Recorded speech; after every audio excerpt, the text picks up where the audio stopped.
Question number 18 में first line ये, second line का इक्वेशन ये दिया हुआ है क्वेश्चन में।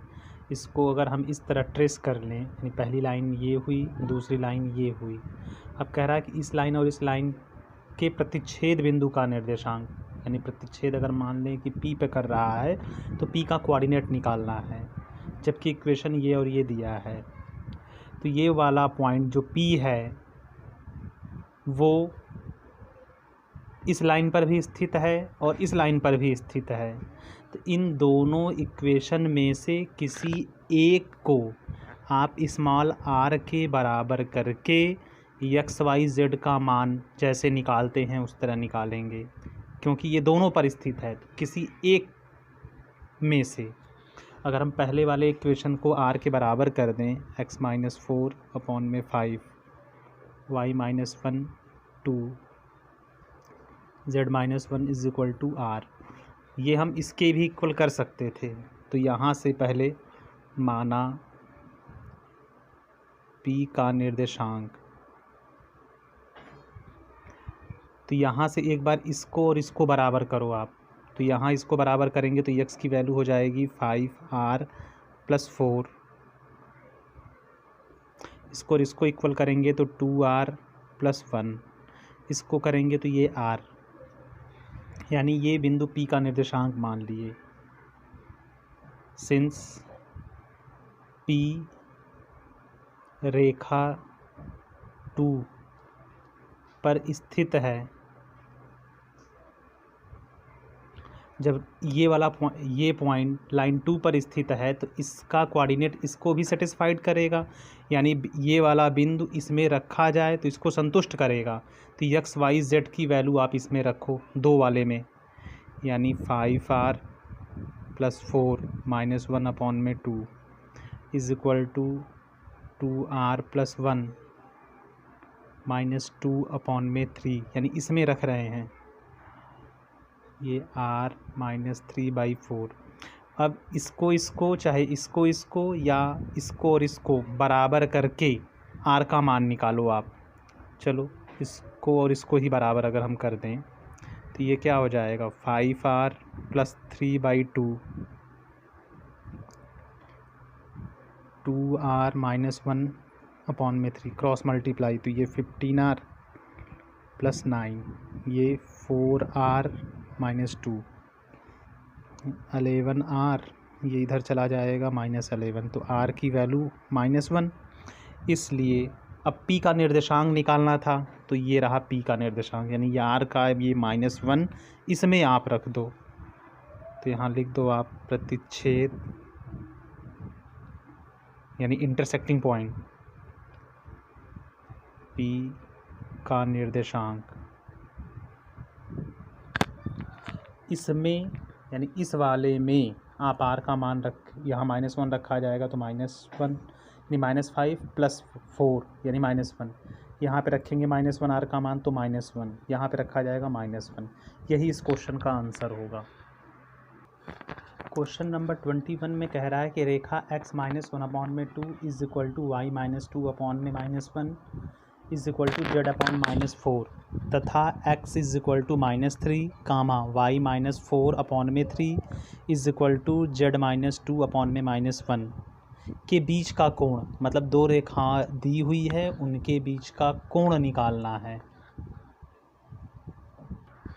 तो यहाँ पहले लाइन का इक्वेशन लिख दिए, दूसरे लाइन का इक्वेशन ये इस फॉर्म में दिया है। तो पहले इसको सिमेट्रिकल फॉर्म, यानी जो लाइन का इक्वेशन होता है उस फॉर्म में पहले करेंगे। तो इस -3 को इधर ले लें तो x, यानी इसको इधर ले लेंगे +3, यहाँ बचेगा क्या, 0/0 कर दो आप, यानी 0 बचेगा, ये 0/में हमने कर दिया। फिर = ये लगा दो आप, y - 4/3 = इतना, ये दूसरा इक्वेशन हुआ। मतलब इस लाइन को इस तरह भी लिख सकते हैं। अब कह रहा है इनके और इनके बीच का कोण, ठीक, तो इनके बीच का कोण अगर cos थीटा हो तो इस वाले फार्मूले से a1 a2 + b1 b2 + c1 c2 / में अंडर रूट में a1 square plus b1 square plus c1 square, दूसरे अंडर रूट में a2 square plus b2 square plus c2 square, ये वाला लगाएंगे। यल वाला इसलिए नहीं लगा रहे हैं, यानी डायरेक्शन कोसाइन इसलिए नहीं लगा रहे हैं क्योंकि इनका स्क्वायर प्लस इसका स्क्वायर प्लस इसका स्क्वायर किया जाएगा तो 1 नहीं आएगा। ये हुआ a1, ये हुआ b1, ये हुआ c1। इस वाले समीकरण में ये रहा a1, ये a2, b2 और ये c2 रहा। अब आप इसमें रख दो तो ये 2 इंटू 0, फिर -1 इंटू 3, फिर -4 इंटू -1 अपॉन में अंडर रूट में 2 का स्क्वायर यानी 4, फिर इसका स्क्वायर यानी 1, फिर इसका स्क्वायर 16, दूसरे अंडर रूट में इसका स्क्वायर 0, 9, फिर इसका स्क्वायर 1। इसको सॉल्व करो आप तो ये हो जाएगा -3 और ये +4 अपॉन में ये 20 एक 21, दूसरे अंडर रूट में ये 10, दैट इज़ 1 अपॉन में ये मल्टीप्लाई यानी तो थीटा की वैल्यू हो जाएगी कॉस इनवर्स 1 अपॉन में अंडर रूट में 2। क्वेश्चन नंबर 23 में कह रहा है उस रेखा के दिग अनुपात मतलब डायरेक्शन रेशियो को ज्ञात करना है जो लाइन इस पे और इस लाइन पर परपेंडिकुलर है। मतलब उस लाइन का डायरेक्शन कोसाइन निकालना है जो इस लाइन पर और इस लाइन पर परपेंडिकुलर है।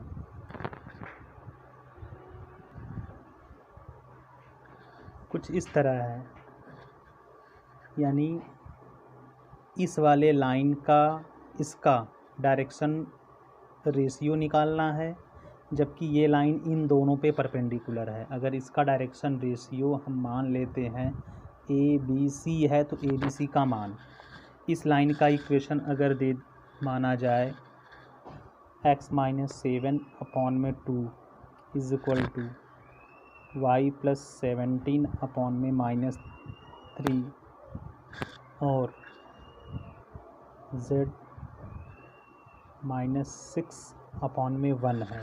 इसको ले लिया जाए फर्स्ट लाइन यानी पहली वाली लाइन, इसको दिखा दें समीकरण 1 से, और ये दूसरा वाली लाइन हुआ x + 5/1 और y + 3/2 प्लस z -4/-2। इसको दिखा दें L2 दूसरी वाली लाइन और इसको दिखा दें दूसरा समीकरण। हमें इस लाइन का डायरेक्शन रेशियो निकालना है। ये लाइन इस वाले लाइन पर और इस वाली लाइन पे परपेंडिकुलर है। जब ये वाला लाइन इस पे परपेंडिकुलर होगा यानी इस वाली लाइन पर, तब इसके डायरेक्शन कोसाइन के प्रोडक्ट का सम डायरेक्शन रेशियो के प्रोडक्ट का सम 0, मतलब ABC से इसमें मल्टीप्लाई करके 0 करो आप, यानी 2A - 3B + C is equal to 0। ये फर्स्ट इक्वेशन। ये वाली लाइन यानी ये वाली लाइन इस पे भी परपेंडिकुलर है तो इसमें ABC से मल्टीप्लाई करके 0 करो,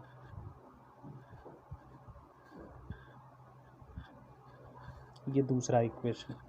अब इन दोनों इक्वेशन से ABC का मान ज्ञात करेंगे। तो ये सिंपली सॉल्व इसको नहीं कर सकते हम कि जैसे इसमें से ये घटा के सॉल्व कर दें, नहीं, ये क्रॉस मल्टीप्लिकेशन मेथड से सॉल्व होगा। इसके लिए पहले इस तरह लिखो आप, A के अपॉन में A वाले पार्ट को दबाओ, यानी ये इंटू ये -3 इंटू ये -3 इंटू -2, फिर माइनस अपने से लगाते हैं ये इंटू ये यानी डिटरमिनेंट वाला मेथड। फिर B के नीचे लिखना रहेगा तो B वाले पार्ट को आप दबाओ। इसमें ज़रा उल्टा चलता है, यानी ये इंटू ये, मतलब ये इंटू ये करेंगे 1 इंटू 1 माइनस ये इंटू ये मतलब 2 - 2। फिर C वाले को दबाएंगे फिर ये उल्टा यानी सीधा कर चलेंगे, ये इंटू ये, फिर -1 इंटू -3। इसको जब सॉल्व किया जाएगा तो ये हो जाएगा -6 -2, बी ये 1 + 4, सी ये 4 + 3, ए अपॉन में -8, बी अपॉन में 5 और सी अपॉन में 7। यानी इस लाइन का डायरेक्शन रेशियो होगा, हैंस डायरेक्शन रेशियो -8, यानी ए अपॉन में जो रहेगा वही उसका डायरेक्शन रेशियो होगा, यानी ए की वैल्यू यही लेते हैं, -8 5 7। यही इस क्वेश्चन का आंसर होगा।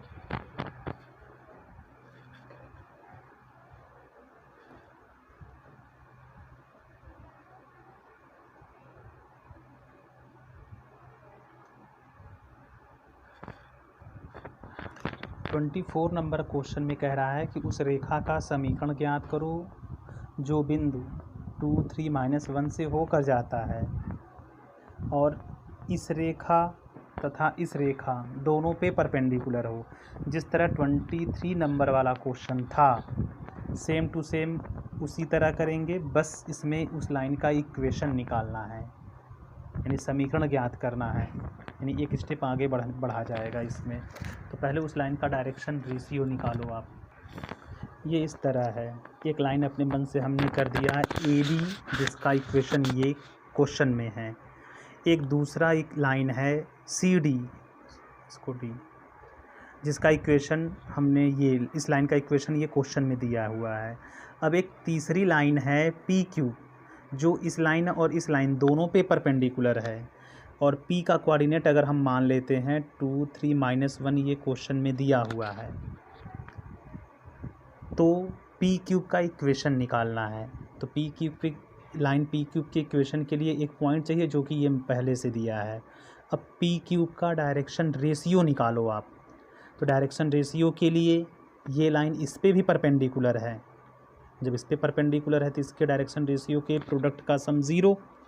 ये लाइन इस पे परपेंडिकुलर है तो इसके डायरेक्शन रेशियो और इसके डायरेक्शन रेशियो के प्रोडक्ट का सम 0, यानी A1 A2 + B1 B2 + C1 C2 = 0 वाले से।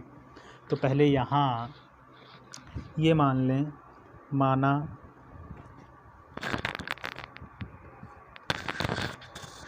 P क्यूब का डायरेक्शन रेशियो ABC है।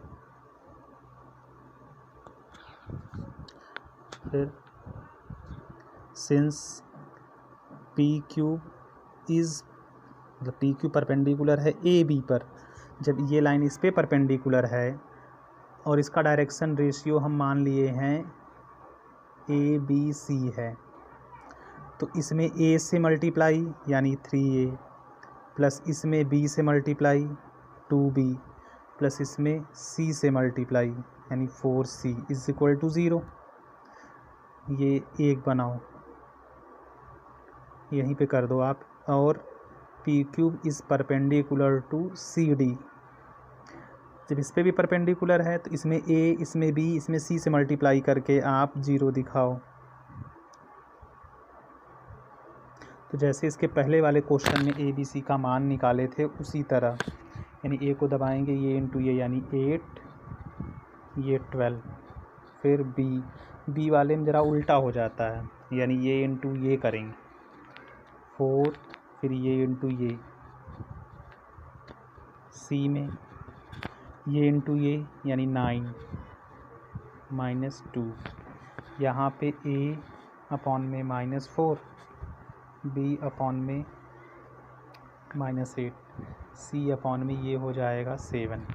अब मतलब उसका डायरेक्शन रेशियो तो यही हो जाएगा -4 -8 और +7। तो direction ratio of P Q = -4 -8 और 7 होगा।